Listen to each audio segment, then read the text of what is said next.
जाने मन तू कहाँ है? मैं घर में हूँ राजा। तो जरा बाहर आ जा। क्या हुआ राजा? चल गेहूं काटे।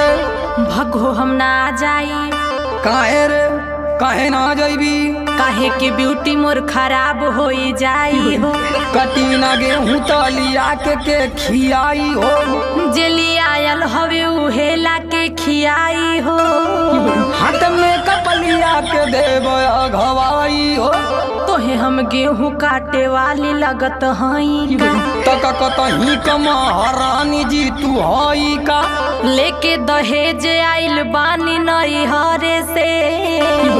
हाथ लतियाई के भगाई देहब घरे से। देखा कुछ हो कला हमसे न होई कटिया हो।